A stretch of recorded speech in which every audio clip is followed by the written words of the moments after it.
I'm going to show you the fastest way to export your renders and wireframe paths in Blender. In this example, I exported 100 frames in only 6 seconds. First, I'm going to show you what not to do. In edit mode, select all your edges, right-click and choose Mark Freestyle Edge. In the Render Properties menu, scroll all the way down and enable Freestyle. Then in the View Layer Properties menu, scroll down to the Freestyle section, disable everything and only enable Edge Mark. In the Freestyle Thickness settings, you can adjust the value to get thicker or thinner lines. Let's try a value of 2 here.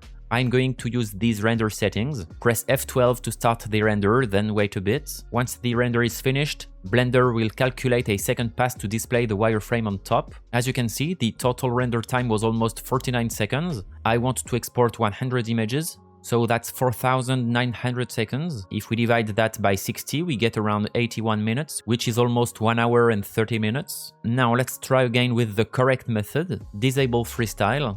On my timeline, I already have a 100 frame animation. I choose an output folder. I add a file name for my images and start the render by pressing Ctrl F12. As you can see, rendering without freestyle edges takes only 8.36 seconds for a single image. Multiply that by 100, then divide by 60, and we get 13.9 minutes. I will speed up the rest of the render. The render is now finished, and all my images are correctly saved in the folder. Now for the wireframe pass, in the viewport, switch to wireframe mode and disable X-ray so we don't see through the mesh. Create 2 folders to keep everything organized, one called Shaded and another called Wireframe. Don't forget to change the output folder and add a new name for the wireframe pass. Click the Show Overlays button to hide all unnecessary elements such as lights, cameras, etc. Then click the View menu and select Viewport Render Animation. The animation you're seeing right now is in real time.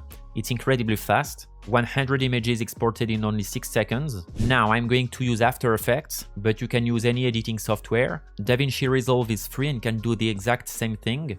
Import both image sequences, then place the wireframe pass above the render. As you can see, the wireframe pass isn't completely black, so I'm going to add an effect called Fill to apply a color. By default it's red, so let's change it to black. It looks exactly like the freestyle option. The advantage of the method I just showed you is that you have multiple image sequences that can be edited individually after exporting. For example, you can change the wireframe color whenever you want. For the background, you can either keep a solid color or add a gradient.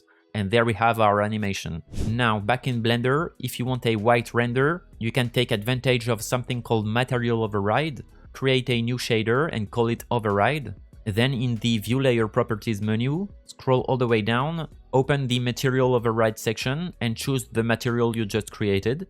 This replaces all the shaders in our 3D model with the white shader. Start the render, save the image or image sequence, then go back to your editing software, place the new sequence below the wireframe pass and you're done. If you're a beginner in 3D modeling, you can download my ebook called Mastering Topology and Hard Surface Modeling. It contains dozens of tips to help you work faster and more efficiently, as well as solutions to the most common mistakes. 13 years of experience condensed into one place. Thanks for watching.